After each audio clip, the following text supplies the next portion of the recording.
Hello everyone, my name is the Storyteller, and today I will share with you some horror stories to help you fall asleep. Sit back, relax, and enjoy. But before that, write down in the comments where you are listening this and what time it is. Don't forget to subscribe and hit the bell to never miss upcoming horror stories. The rain had been falling for hours when they found her.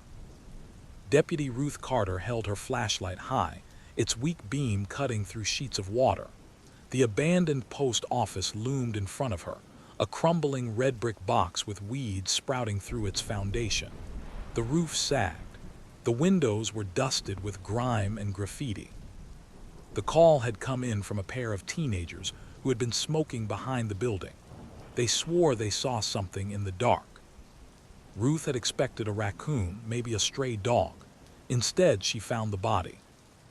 The young woman lay in the alley like a discarded doll, her clothes drenched, her skin pale in the rain.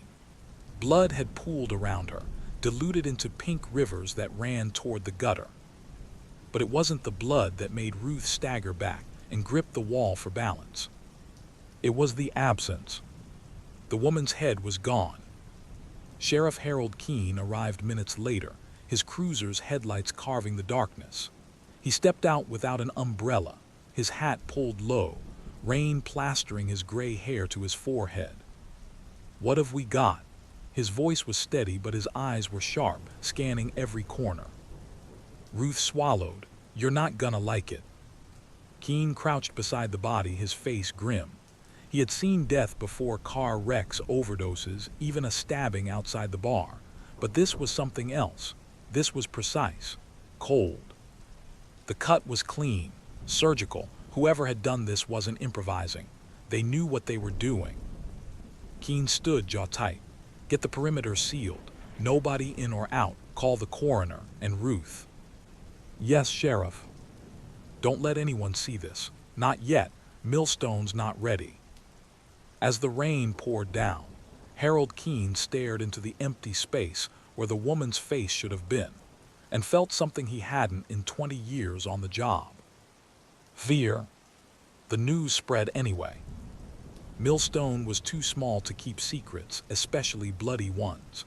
By morning, whispers ran through the diner like wildfire. A body without a head, a killer in the dark. Clara Vance heard it from a trucker sipping black coffee at the counter.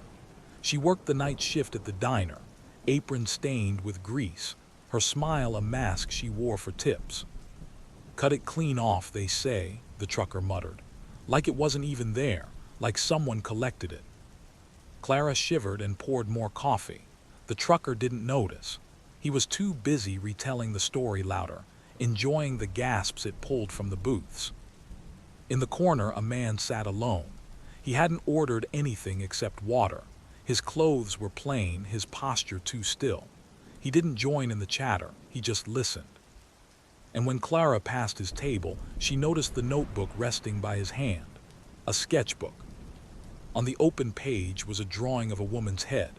Her eyes were wide, her mouth open in a silent scream. Clara felt the hairs on her arms rise. When she looked again, the notebook was closed. The man smiled politely, too politely. And in that moment, she realized she'd never seen him in town before. The coroner's report was worse than Keene expected.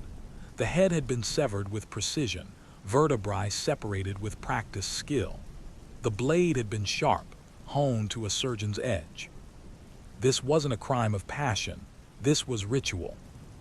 A week later, another body turned up, this time in an abandoned barn on the edge of town. Same method, same absence.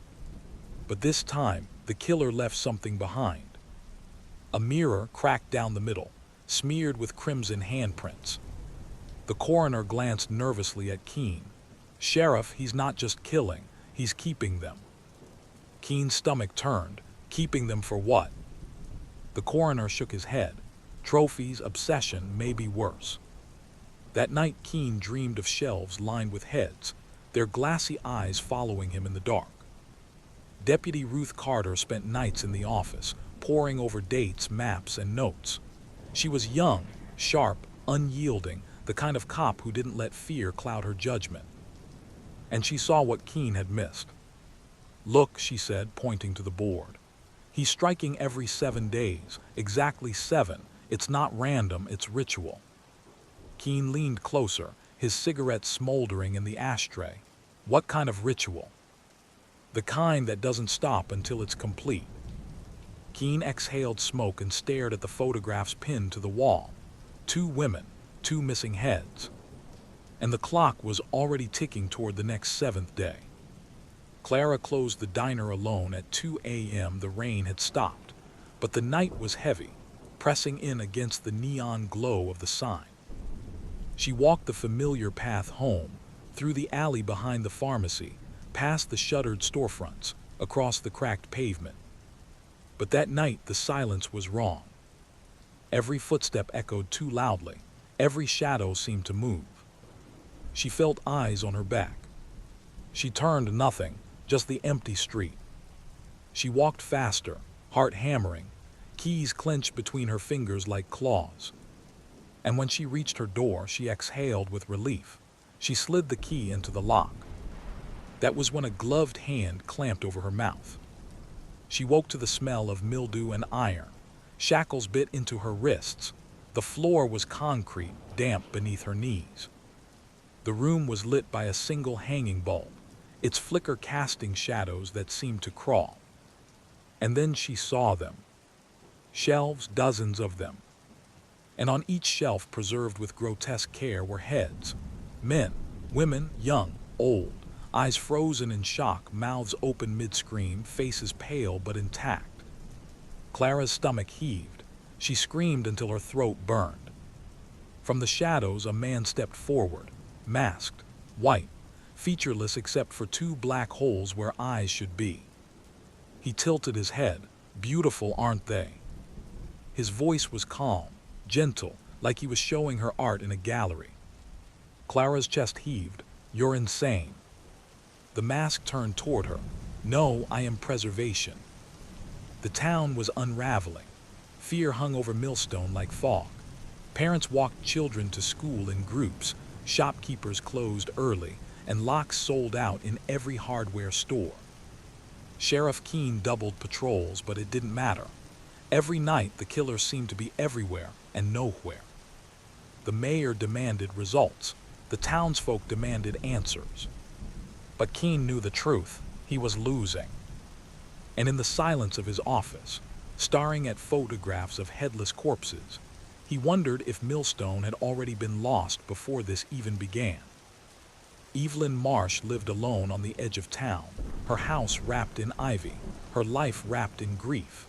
Since her husband's death, she rarely left, tending to her roses and listening to the radio. When she failed to show at Sunday service, her neighbor knocked. The door was ajar. The living room was still.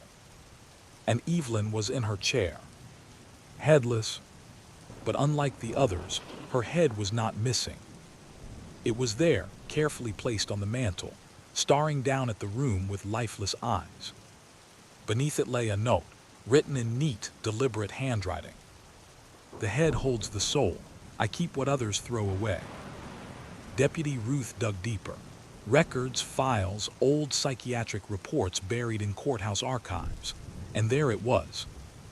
Daniel Morrow, a boy lost in the foster system, a history of animal cruelty, a fascination with decapitation noted again and again in red ink. His mother's words echoed in every report. "The face is who we are. Without it, you are nothing." And then he vanished from the system. No record of where he went. Until now. In the mill, Clara watched him tend to the heads.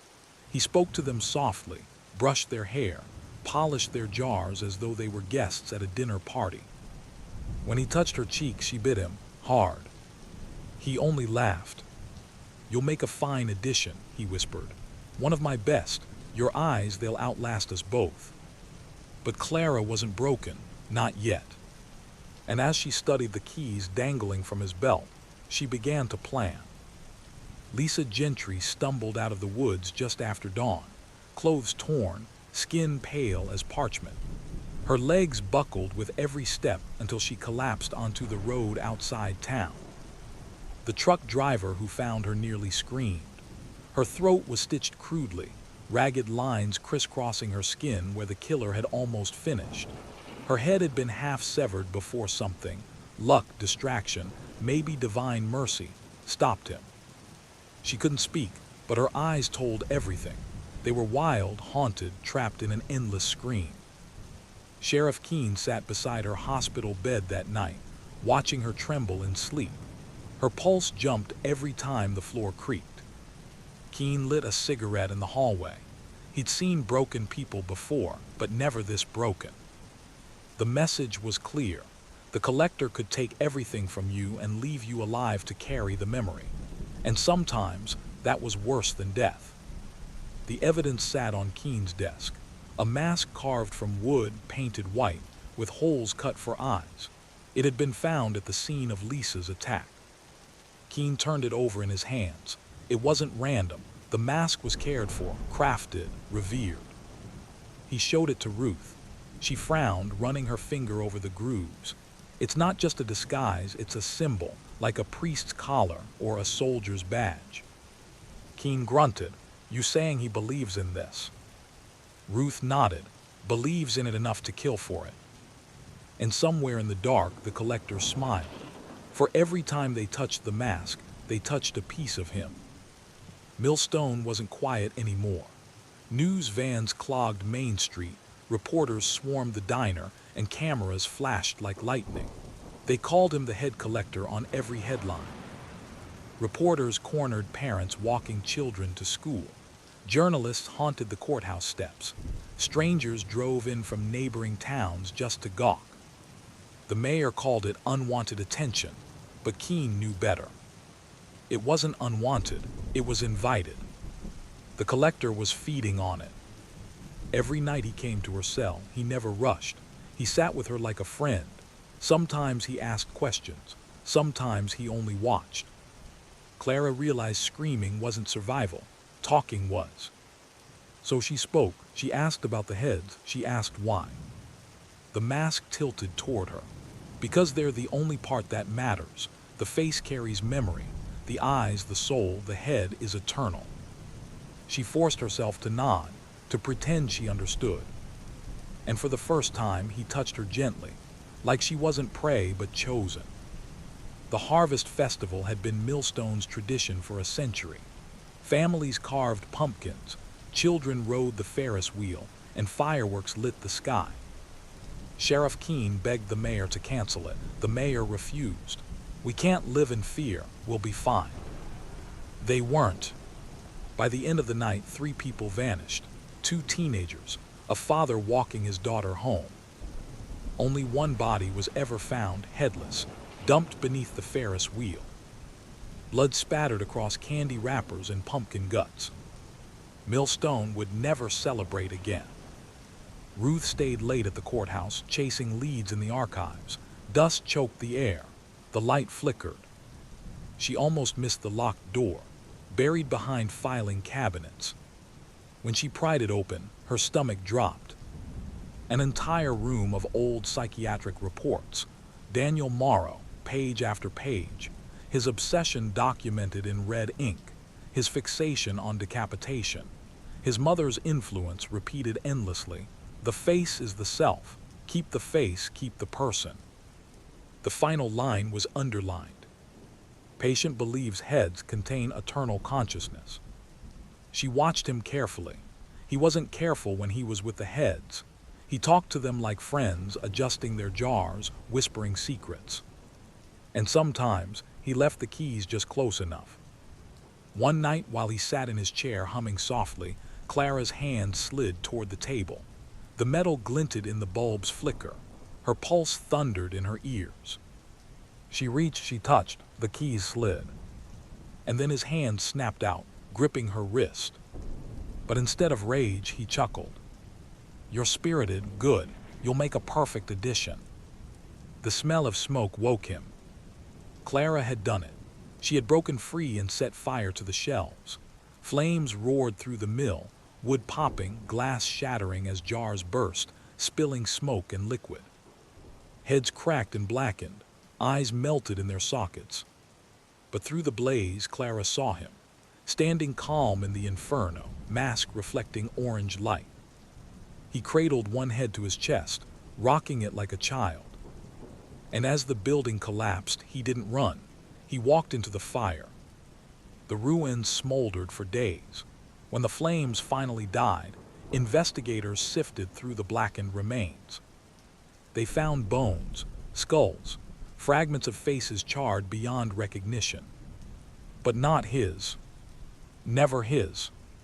The official word was that Daniel Morrow perished in the fire, but Keene knew better. He felt it in his bones. The collector was still out there.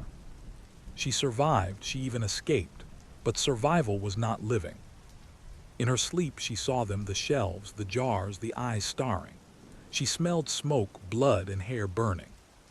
Sometimes she woke gasping, convinced her head was gone, that she was only a body without a face. Worse than the dreams was the whisper. In the stillness of her bedroom, she swore she heard his voice, soft and loving, brushing her ear. "You'll always be mine." And Clara realized, even if the collector was dead, he lived on inside her. They buried an empty coffin in Millstone Cemetery. The mayor demanded closure, insisted the town needed to believe Daniel Morrow was gone. But Keene refused to attend. He stood at the tree line, watching from the shadows as dirt filled the hole. An empty grave meant nothing. He'd seen killers vanish before. They always came back, always. And somewhere far away, a shovel bit into soil. A hand placed a new jar beneath the earth. The collector had begun again. It was a hunter who found him, a boy, maybe 12, wandering through the pines. His face was pale, lips cracked, eyes wide with terror. He wouldn't speak, only shook his head violently when asked questions. But when the hunter drove him into town and sat him near the fire, the boy whispered one word over and over, voice trembling. "Jars." The hunter didn't understand, but Keene did. Millstone became legend. Students wrote papers about the collector. Podcasts analyzed his psychology. Internet forums traded theories. And then came the copycats. A teenager in Chicago with a freezer full of mannequin heads. A drifter in Texas who carved masks from bone. Each claimed to be inspired by the collector. Each said the same thing. "He's not dead, he's waiting." Keene's blood ran cold. These weren't just criminals, they were disciples. Ruth didn't sleep anymore. She pored over files, pinned photographs to walls, traced maps with red string. Her obsession grew claws. She stopped eating. She stopped smiling. And one night, staring at a blurred photo of the collector's mask, she whispered, "I understand you." She didn't notice when her own reflection in the window seemed to smile back. Clara swore she'd never go back, but nightmares pulled her to the ruins of the mill. She walked among the charred beams, ash crunching underfoot. The air still smelled of smoke. She expected silence. Instead, she heard dripping. And when she followed the sound, she found it. A jar, half melted, cracked. Inside, floating in black liquid, a face stared back at her. The eyes twitched. Clara ran until her lungs tore. It arrived with no return address. Thick paper, edges yellowed, sealed with wax. Ruth opened it, hands trembling. Inside was a single page. "You burn my work, but fire cannot erase devotion. The head remembers, the face endures, and so do I. You are closer to me than you know, Ruth." Her vision blurred. She read it again, certain of one thing: he knew where she lived. They said animals went missing first.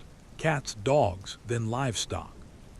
In the woods, Keene found what remained: circles of ash, blood smeared across rocks, and at the center, skulls not human, not yet. But ritual was practice, and practice meant preparation. Somewhere out there, the collector was rehearsing. A woman stumbled into the police station at dawn, naked and shivering, scalp bleeding from shallow cuts. Her name was Hannah. She'd been held in a cellar, blindfolded, forced to listen as the collector spoke to his jars for days. Her voice shook as she told Keen, "He doesn't just take heads. He believes he gives them eternal life. He thinks he's saving us." And the worst part, she almost believed it too. Halloween night. Children laughed in costumes, candy buckets swinging. Parents chatted on porches. But in the middle of Main Street, just as the church bell struck 9, a figure appeared. Tall, masked, silent. He carried a sack, red seeped from the bottom, dripping across the pavement. The screams started seconds later. Millstone burned that night. Houses went dark. Streets ran slick with blood. Keen led a desperate chase through the alleys, heart pounding, pistol drawn. He fired. He hit. But the collector didn't fall. Instead, he turned once, mask glinting under the moonlight. And in his hand, he held not a jar, but a fresh head, eyes still blinking, lips still mouthing a prayer. Keen froze, his breath hitched. He finally understood. The collector didn't just keep the heads, he made them live. And as the killer vanished into the fog, the town knew one truth. The collector of heads would never stop. Detective Harris had seen many things, but the scene at 14th Street made him pause. A body, young and pale, laid neatly on the kitchen floor. No signs of forced entry, no fingerprints, just a note. "He sleeps now." The victim's eyes were wide open, staring at the ceiling, frozen in terror. Harris felt the chill immediately. This wasn't random. This was planned. Over the next week, another body appeared, and another. Each one staged differently, but all with the same eerie signature. The victim's mouth stitched shut post-mortem. The city whispered about a serial killer, but no one knew how he moved so silently, leaving no trace. Harris studied the crime scenes. He felt like the killer was taunting him, and maybe he was. At night, witnesses reported hearing someone whispering outside their windows. "I see you." Some thought it was pranksters. Others were too terrified to check. A teenage girl disappeared the next morning. Her journal, found later, contained only one line, repeated obsessively. "The silent one waits." Detective Harris started noticing small patterns in each location. A flower left on the doorstep, a candle lit nearby, numbers scratched faintly into the walls. He realized the killer was methodical, ritualistic, and getting bolder. Officer Daniels chased a suspect in a back alley, only to find a figure vanish into thin air. A chilling thought struck him. The killer wasn't human, or he moved faster than anyone could follow. And when the next body appeared, it was in Daniels' own precinct office, staged neatly, as if mocking the police. The killer's notes became more detailed. "You will see me, but you will not recognize me. I am always near." Harris realized the killer was playing a game, not just killing, making them fear, making them hunt him. And somewhere the killer was watching, smiling silently. A woman named Elaine reported feeling watched for weeks. Shadows followed her on the street. Footsteps echoed behind her at night. One evening she vanished. The only evidence, a single stitched glove left on her doorstep. The city panicked. The silent butcher was no longer hiding. Detective Harris finally had a lead. He found fingerprints at a minor crime scene, a careless slip by the killer. He followed them to an abandoned warehouse, dark and empty. Inside, the walls were covered in pictures of victims, of empty streets, of shadows. A single voice whispered from the corner, "You cannot stop me." Harris glimpsed him at the warehouse. Tall, thin face partially obscured by shadows, eyes black, empty, cold. The killer vanished before he could get a closer look, but Harris knew one thing: this was not a man who would stop. And the bodies kept appearing. The city tried to go back to normal, streets filled with lights, windows locked at night. But everyone knew the silent butcher was out there, always watching, always waiting. And Harris knew the game was far from over. A candle was left burning at each new crime scene, dripping wax over the floor. Harris studied it carefully. Each candle burned in a pattern, circles, lines, and strange symbols he couldn't understand. The victims' bodies were arranged around them, as if part of some unholy ritual.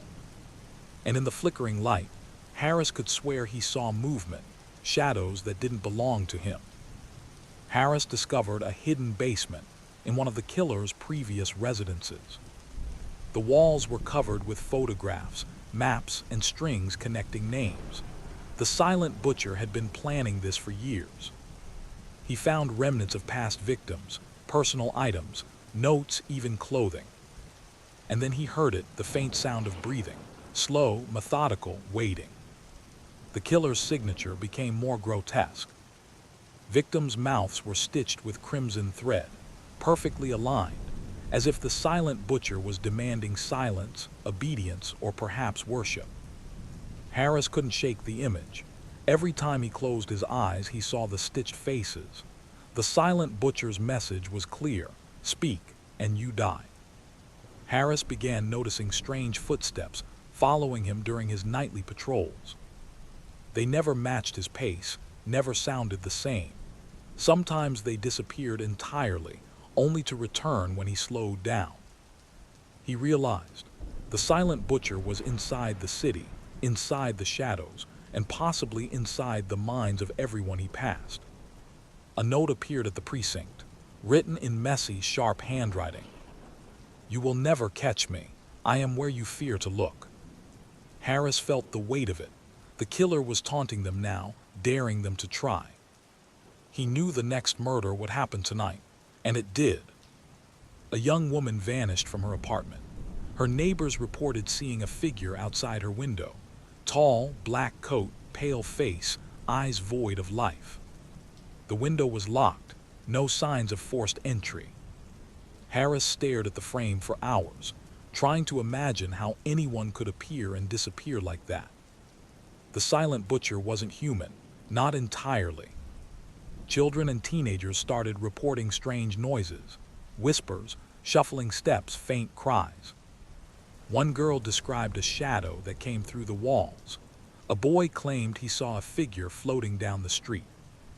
Harris knew the killer was escalating, growing bolder, feeding off fear. Harris and a small team set a trap in an abandoned warehouse. They waited all night. Shadows moved, doors creaked, and then silence. A single glove appeared on the floor, stitched like the mouths of the victims. The team panicked, realizing the silent butcher had been inside all along. By morning, one officer was missing. No trace, only the glove remained. The killer's face remained a mystery. Witnesses reported glimpses: pale skin, black eyes, no expression, a smile that never moved. A mask or a deformity, Harris didn't know. All he knew was that the killings were getting closer together. The city was terrified, and the silent butcher had become a ghost in the streets. Harris walked the streets at night alone. The city was quiet, too quiet. He felt a presence behind him, footsteps in sync with his own, breathing that didn't belong to him. He turned, nothing. But he heard it, a whisper, soft, deliberate. "You are next." And for the first time, Harris realized the silent butcher wasn't hunting victims anymore. He was hunting him. An entire city block woke to emptiness.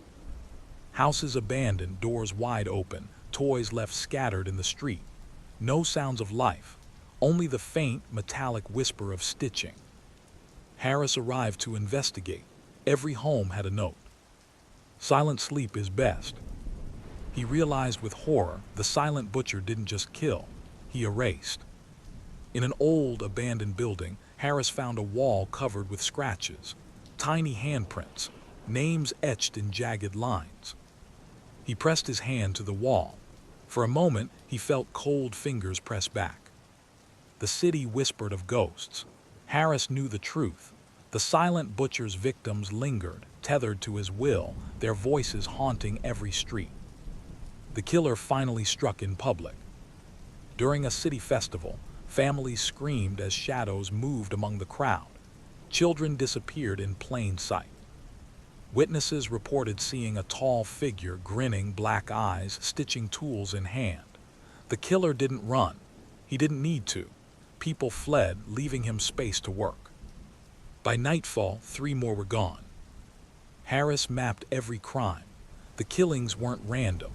They followed a rhythm, a geometry of terror only the silent butcher understood. Each new victim completed a pattern. Each disappearance drew the city tighter into fear. And Harris realized the horrifying truth. The pattern was growing toward him. Harris set a final trap in a deserted warehouse, believing he could catch the killer. He waited all night. Shadows twisted, the air grew thick. When the lights went out, the silent butcher was there, standing inches from him. No sound, no movement, just a smile too wide stitched across his face. Harris fired, the killer vanished. Only his gloves remained. Harris couldn't sleep. In dream, he saw victims stitched together, hanging from ceiling, their mouths sewn shut. The silent butcher whispered from the corners of his mind, "You cannot hide, you are next." When he woke, the city was quiet, too quiet. A child survived an encounter with the killer. He said nothing for days, then whispered to Harris, "He's inside the walls. He watches, he waits." The detective realized the city itself had become a hunting ground. Every shadow, every corner, every empty room was a trap. Harris tracked the killer to an abandoned mansion. Inside, the walls were lined with photographs of his victims, stitched mouths grinning eternally. Tools hung from hooks. Shadows moved without source. The silent butcher emerged, taller than ever, eyes black as night. His grin stretched impossibly wide. Harris knew he faced death itself. Harris ran through corridors that seemed to stretch endlessly. Doors led to hallways that twisted back on themselves. The silent butcher followed silently, stalking patient. Harris tripped. The killer loomed over him. A hand reached out, stitched gloves gleaming red. But before it could touch him, Harris darted into a hidden passage. He ran, knowing he could never truly escape. The silent butcher vanished into the city, leaving behind only silence. Streets were empty, homes abandoned, whispers of the missing carried on the wind. Harris realized the horror. The killer didn't need to be caught. He only needed patience. The city would never sleep again. Shadows would always move. And somewhere just out of sight, the silent butcher was watching. Grinning, waiting. And the next victim could be anyone. The Blackwood Forest had always been quiet, but for Emily and her friends, something felt off. A man appeared between the trees, tall, thin, clothed in black, his face hidden beneath a wide-brimmed hat. He didn't move toward them, he didn't move away, he just watched. When they blinked, he was gone. That night, Emily heard footsteps outside her cabin, heavy, deliberate, crunching on fallen leaves. She peeked outside, nothing. Yet when she returned to bed, the hat-clad figure was at the window, silent, watching. And he waited. A local hiker vanished near Blackwood's edge.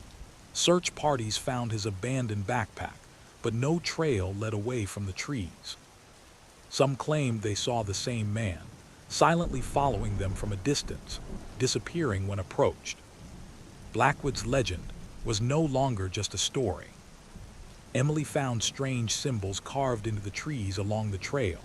Circles, lines, scratches that looked like letters. At night, the symbols glowed faintly under moonlight. The man appeared nearby, standing motionless. She tried to call out, he didn't react.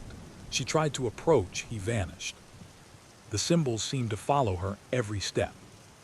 Some nights, hikers reported whispers, not carried by wind, but directly in their ears. "Go deeper," the voices said. The man never spoke, only watched, but the whispers followed him as if the forest itself were his voice. Those who ignored the whispers never returned. Emily and a few friends found an abandoned cabin. Inside, the walls were covered with old photographs, Hikers, campers, and children, all eyes wide in fear. A chair faced the wall, carved with initials. When they turned, the man was in the doorway, silent, hat casting shadow over his face. And then he vanished again.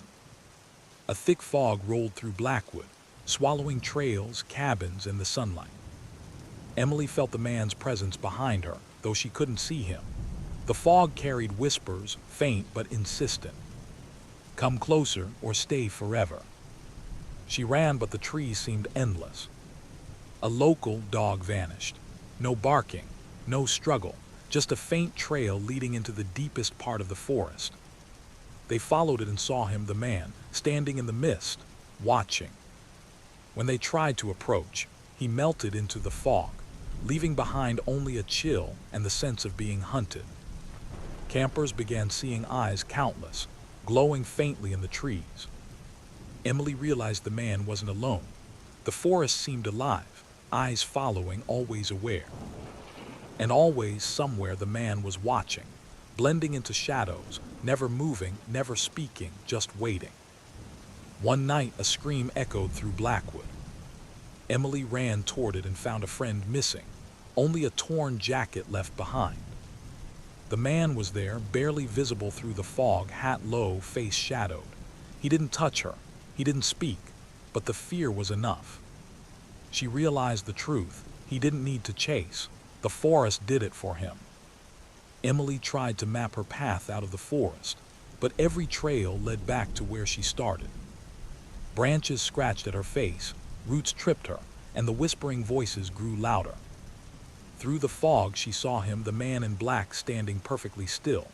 No expression, no sound, just waiting. Returning to the abandoned cabin, Emily noticed the door was slightly ajar, though she had locked it hours earlier. Inside, the photographs were rearranged. New images, people she didn't know, staring into the camera with terrified eyes. She felt a breath on her neck, spinning around, nothing, but the hat in the corner tilted slightly, as if nodding. Rumors spread of children wandering the forest, eyes blank, unafraid of the shadows around them. Emily heard them whispering, repeating words the man had said. Deeper stay, never leave. And in the distance she saw him, watching them, guiding them, blending into the trees with impossible silence. Fog rolled in thick, swallowing trails and familiar landmarks. Emily could no longer hear birds or animals, only the rustle of unseen movement and the occasional whisper. The man appeared beside a tree, but when she looked directly, he vanished. Yet the sense of being observed never left. By now, Emily understood. The eyes in the forest weren't just animals. They were connected to him. Trees seemed to lean toward her. Shadows moved independently. Every reflection, puddles, broken glass, even her watch face showed him, hat low, smiling faintly. Voices now spoke her name, softly at first, then urgently. Emily, come closer. Fear gripped her chest. She wanted to run, but the forest moved with her, paths twisting, roots wrapping around her ankles, pulling her deeper. Somehow the man always stayed at the edge of her sight, waiting, watching. A laugh echoed from somewhere in the trees, low, hollow, inhuman. Emily froze. The man had never made a sound before. The laughter grew louder, bouncing off the trees, coming closer. She ran, branches tearing at her clothes, roots tripping her. And then silence, only fog, only the watching. Emily returned to the cabin, desperate for shelter. Inside, the floorboards were scratched with names, her friends' names and one more, Emily. A shadow shifted in the corner. She dared not move. She dared not scream. The man was there, hat low, and in his hands a single photograph, her terrified face. As she fled deeper into Blackwood, she stumbled over small bones, some human, some animal. The man appeared on the ridge above, arms crossed, watching her. Branches bent as if alive, roots writhing like snakes, funneling her toward him. The forest itself was his weapon. Emily tried to escape, but the mist thickened around her. Hands unseen, impossible, grabbed her. She struggled, screamed, fell. The last thing she saw before blacking out was the man, standing above her, hat low, smiling faintly in the fog, whispering, "You belong to Blackwood now." Emily awoke on a bed of leaves deep in Blackwood. Fog clung to her skin, and the forest was silent. She tried to move, her limbs felt heavy. The man in black was there, just beyond the trees, watching. His presence alone made the forest pulse with life. Shadows shifted unnaturally, trees bending toward him, whispering his name. As Emily stumbled through the mist, she noticed figures ahead. People, children, friends she thought were gone, but their faces were pale, blank, mouths slightly open as if sewn shut. The man moved among them silently. He didn't touch them, he didn't speak, yet they obeyed him, wandering as he willed. Whispers rose around Emily, not just voices but thoughts, memories, warnings she could not ignore. "Do not stray, do not resist, you belong." The man's shadow stretched impossibly long across the ground, moving faster than any human. Every step she took, he was there. The forest had become a maze. She realized it wasn't the trees that trapped her, it was him. Emily found the old cabin again, now entirely different. The walls were lined with more photographs, symbols etched in blood. The floorboards creaked, though no one moved, and from the corner she saw him, black coat blending with the shadows. He raised a hand, almost beckoning. She wanted to run, but the forest itself seemed to prevent it. As night fell, the fog thickened into shapes, tendrils, crawling forms, whispering voices. Emily realized the man was not alone. He commanded the forest itself. Branches reached for her, mist wrapped her legs, leaves scratching like fingernails. Every attempt to escape ended with the man just ahead, silent, smiling under his hat. Emily's sense of direction failed completely. Trails repeated themselves, rivers circled back, trees shifted. Everywhere she looked, eyes glowed faintly in the fog. She was being guided or hunted. And always the man appeared at the edge of her vision, waiting, watching, patient. She stumbled upon a clearing, symbols carved into the dirt, stones arranged in impossible patterns.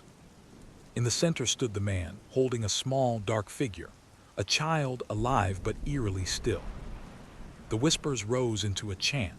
Emily realized the forest, the fog, the man, all part of a single living entity. The ritual was never ending. Emily ran, screaming into the fog. Roots tore at her legs, branches scratched her arms. Behind her, the man moved with impossible speed, never breaking stride, never speaking. She reached a cliff edge, the forest ending abruptly. She thought she could escape, but the mist extended over the drop and his figure appeared, waiting at the edge. Emily had no choice. She leapt into the fog, disappearing from sight. The forest swallowed her screams. Her last thought, "I am lost, I am nothing, I am his." The man in black watched from the ridge, silent, smiling faintly. The mist coiled around him, alive, hungry, patient. Morning came, but Blackwood remained shrouded in fog.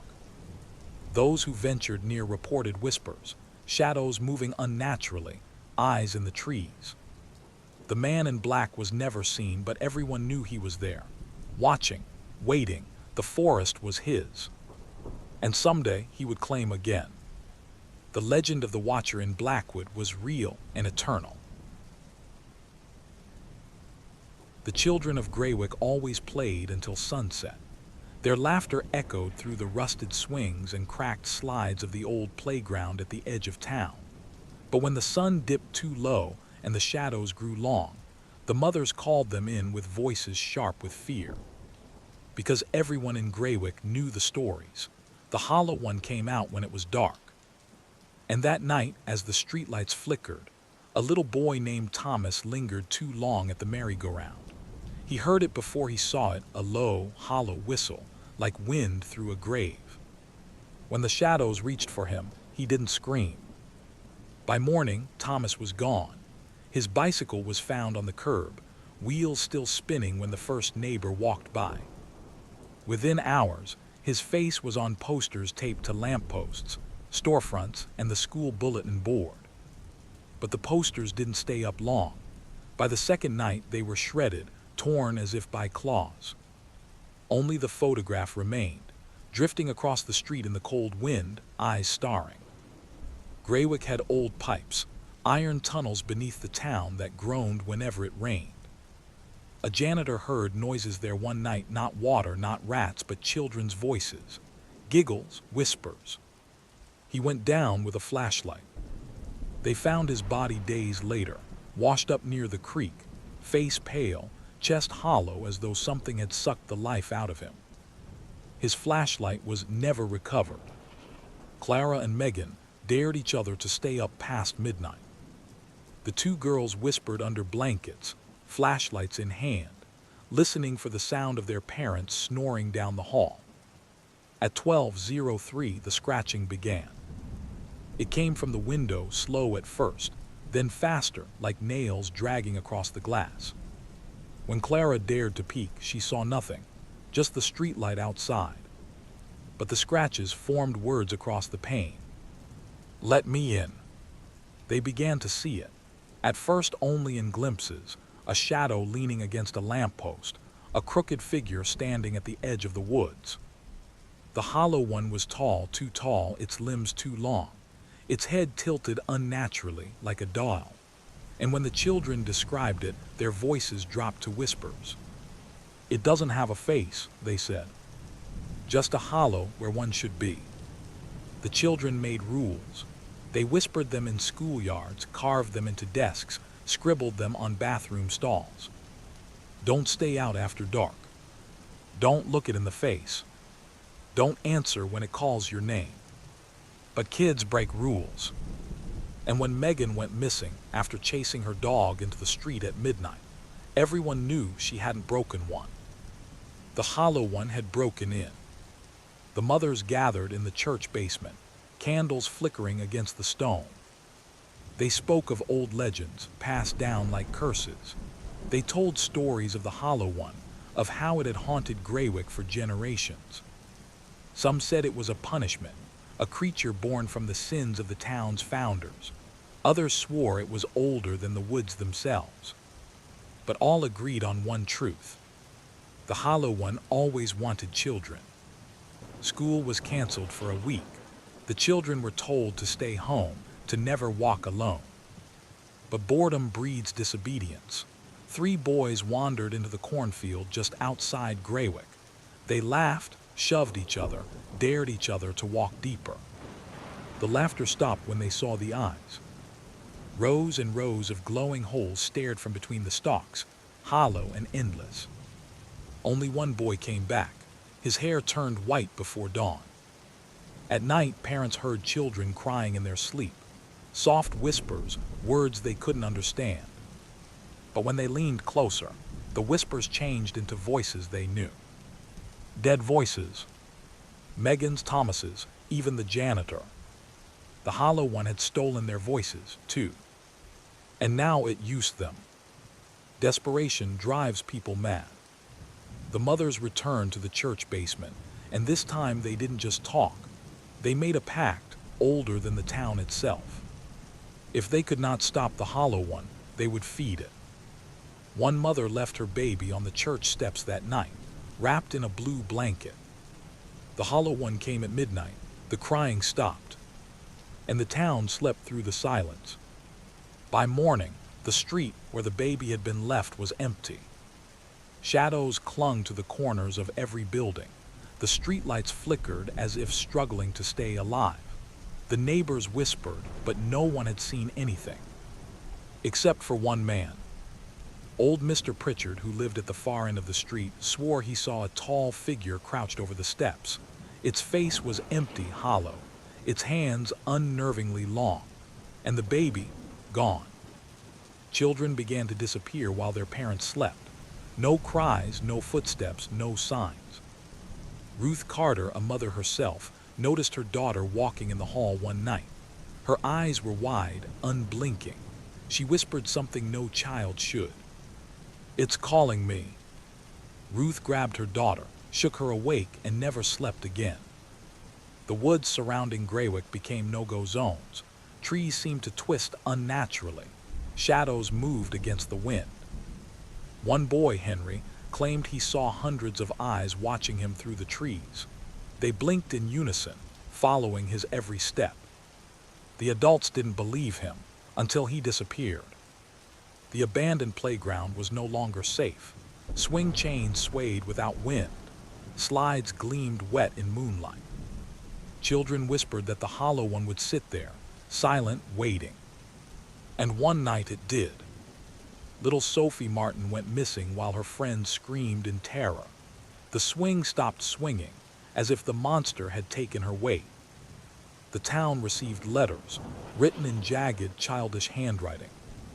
"Stop looking, stop screaming, they are mine." No one knew who sent them. The letters were always wet, like they had been pressed in a puddle.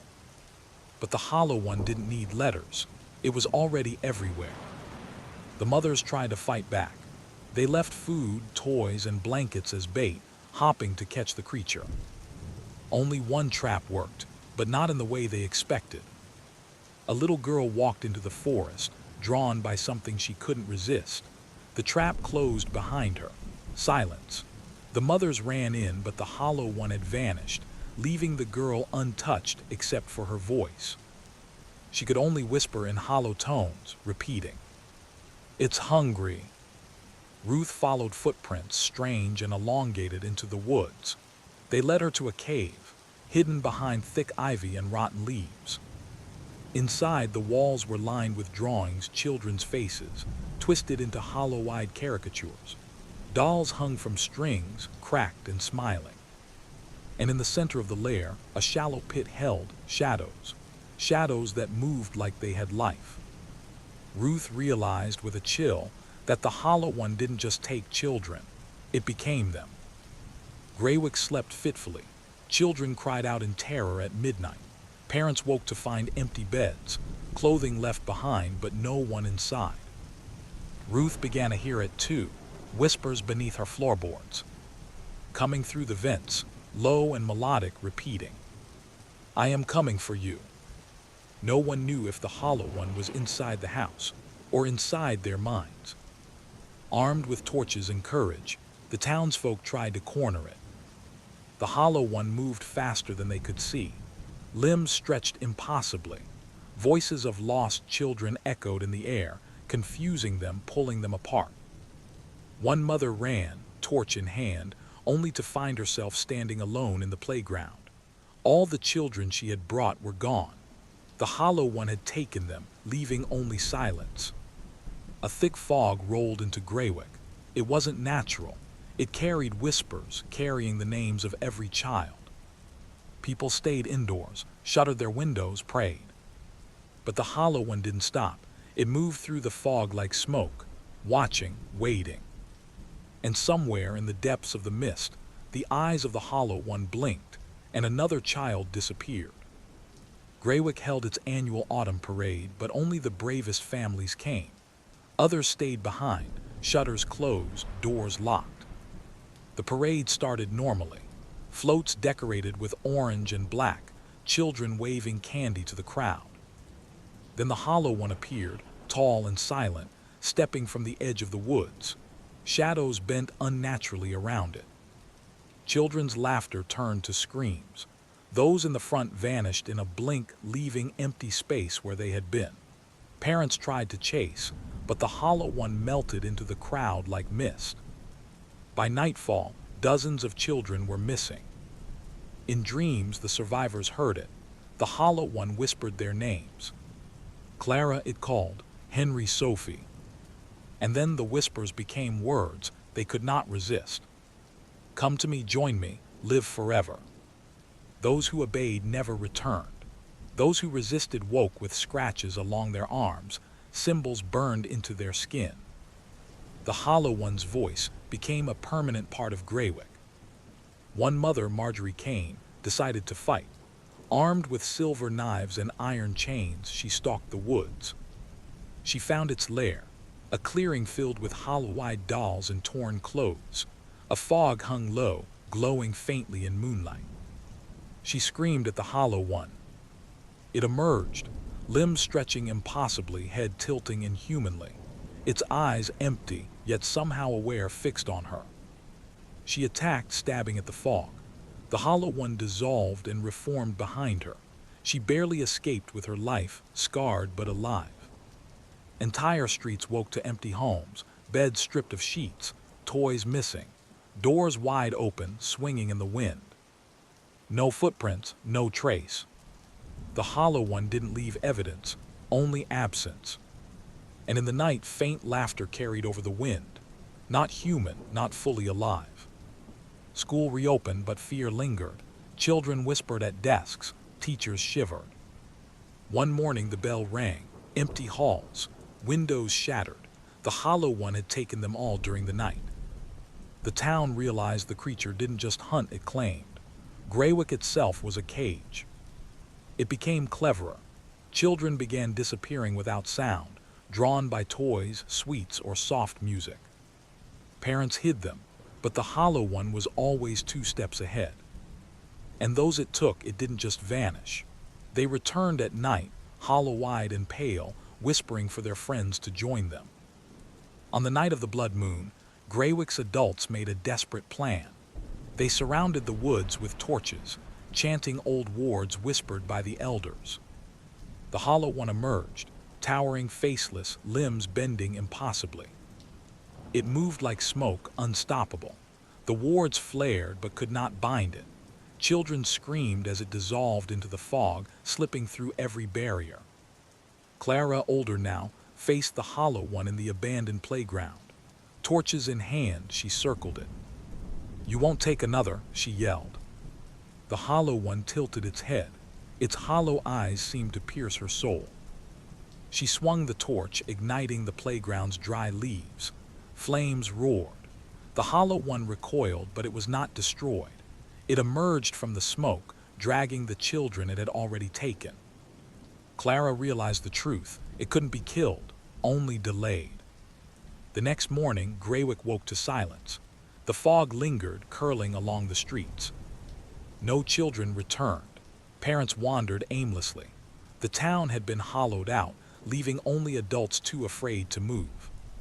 From the mist, whispers called, names, voices familiar and not. And in the darkness of every house, the children watched through hollow eyes. The hollow one had won. Greywick became a ghost town. Lights flickered in abandoned homes. Swings moved in the wind. Dolls sat on porches, staring. And every night the hollow one returned, calling, watching, collecting. No hero could stop it. No plan could hold it. It waited in shadows. It lingered in dreams. It was patient, eternal. And Greywick would never see sunrise again without fear. The hollow one was hungry, and the children were never safe. The carnival arrived in Millstone on a Thursday. No one remembered seeing it coming, just the smell of popcorn and burnt sugar that hung over Main Street. Children ran ahead of their parents, clutching tickets and skipping toward the rides. And then the clown appeared. Not on a poster, not on a float, just standing at the edge of the Ferris wheel, tall, painted white with a wide red grin. His eyes were empty. A boy, Timmy, stopped and stared. The clown's grin stretched unnaturally. "Come play with me," he whispered. Timmy followed. By morning, Timmy was gone. His bicycle lay abandoned near the carousel. The clown's red paint was smeared across the fence, like a warning. Sheriff Keene frowned. Children disappearing at a carnival, ridiculous, until the second child vanished. A line of chalk outlined where they had been last seen. No footprints led away, only the faint scent of sugar and something metallic. Lisa found it first, a single red balloon tied to a lamppost outside the diner. Its string swung in the breeze, but no one had released it. That night she woke to giggling, high-pitched, coming from the hall. The clown was there, standing over her bed, grinning impossibly wide. And then he vanished. The balloon floated into her face, tethered to nothing. The carnival tents were quiet at night. But some children said they could hear voices inside, laughter, squealing, and then whispers. One brave boy, Daniel, peeked inside. The tent was empty. Then he felt a hand on his shoulder, a glove painted white with streaks of red. "You shouldn't peek," the voice said. Daniel never returned home. The clown returned the next day, walking among the rides, collecting tickets from children who hadn't even bought them. No one saw him pay. No one heard him speak, except the children who said in unison, "He wants our tickets, but he doesn't need them." Parents laughed nervously, but the laughter ended when screams echoed from the bumper cars. By week's end, children reported seeing the clown in mirrors, not their reflection, his. Smiling, watching. Lisa swore she saw him in her reflection in the bathroom at school, a hollow-eyed face with red cheeks and a grin that stretched too wide. And that night, her bed was empty. Sheriff Keene finally investigated. The Ferris wheel was old, creaking with each rotation. But when he climbed to the top, the seats were empty, except for one. A child's doll, eyes painted red, mouth sewn into a grin.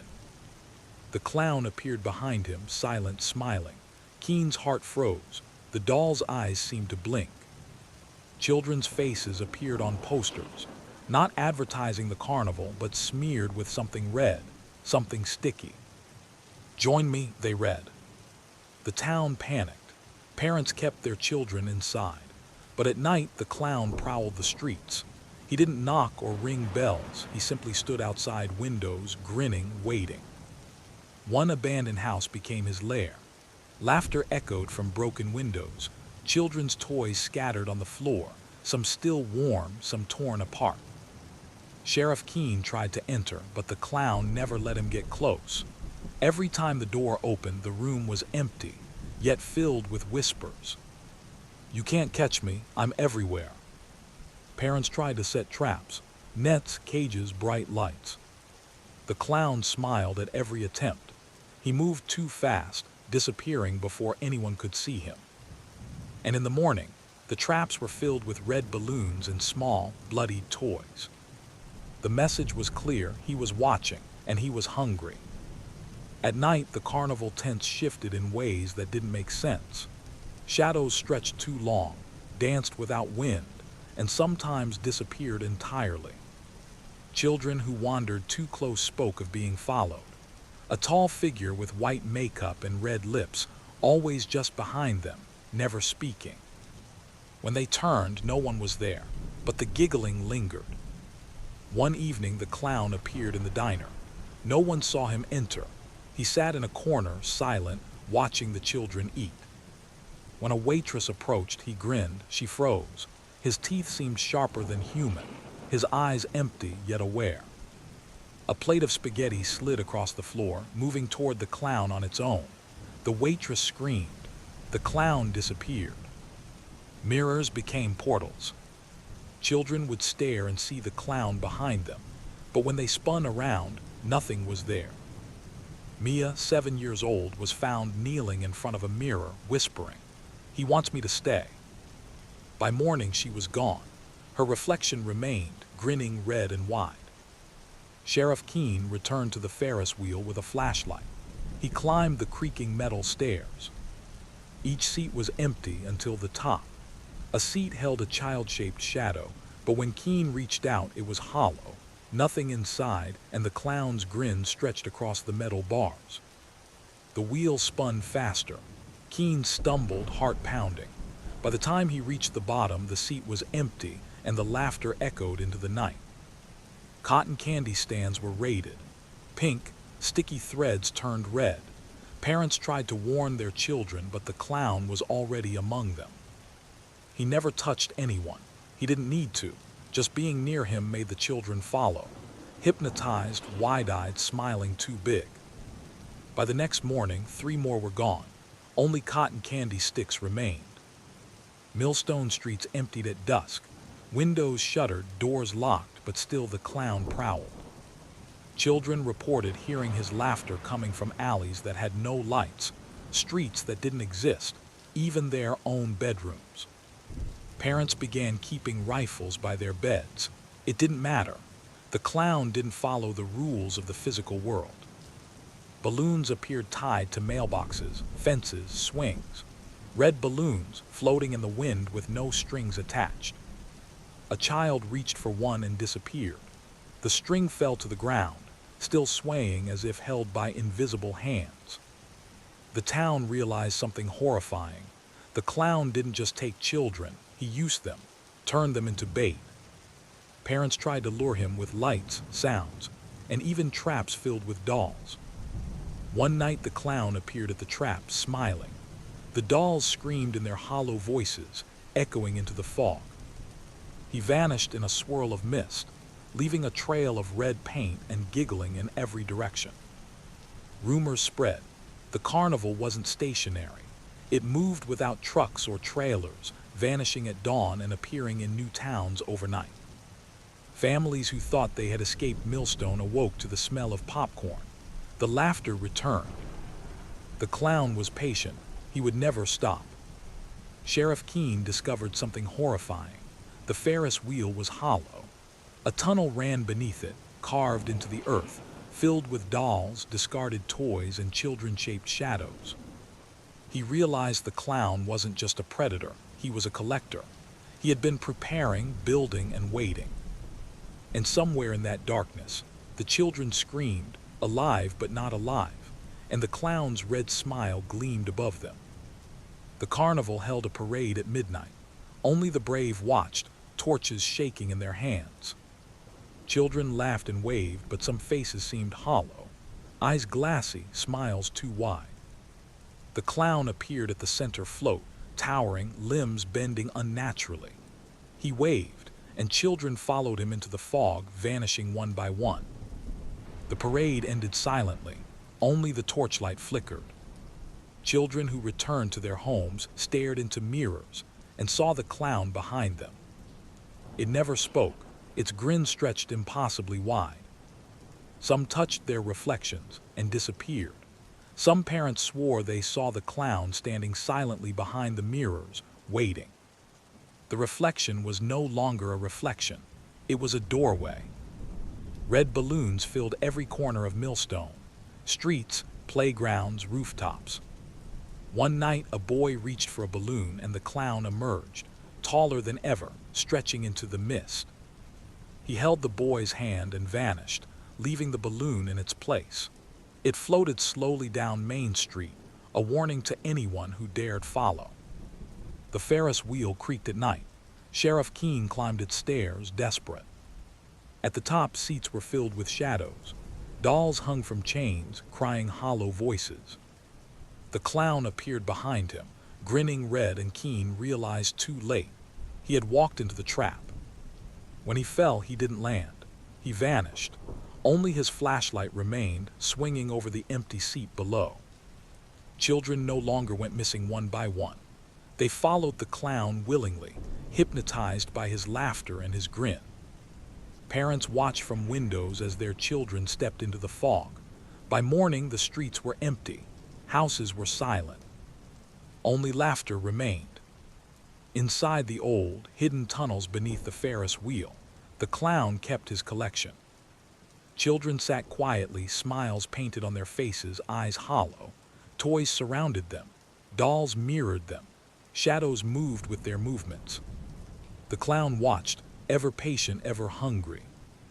Millstone was empty, streets crumbled. Windows shattered, shops were bare. The carnival moved on, but the clown remained, lurking in the fog, watching from the shadows, waiting for the next town. Children in the tunnels laughed hollowly. They were not alive, not dead, not free.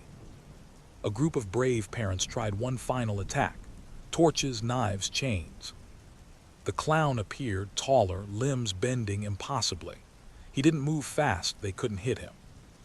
And when one parent tried, the clown's grin widened. He laughed, a sound that shattered glass, and the parents vanished, leaving only their weapons behind. Millstone became a ghost town. Night after night, the clown's laughter echoed through empty streets. Anyone who entered the fog never returned. Parents who dared to follow their children vanished. The carnival was gone, but the clown remained, patient, immortal, hungry. The final chapter isn't the end. Somewhere in fog, in mirrors, in balloons drifting across empty towns, he waits. Red lips stretched impossibly wide, limbs too long, hollow eyes watching, waiting. And children, always children. The clown will return. And when he does, Millstone and every other town will hear the laughter, and the children will follow, willingly, into the red smile.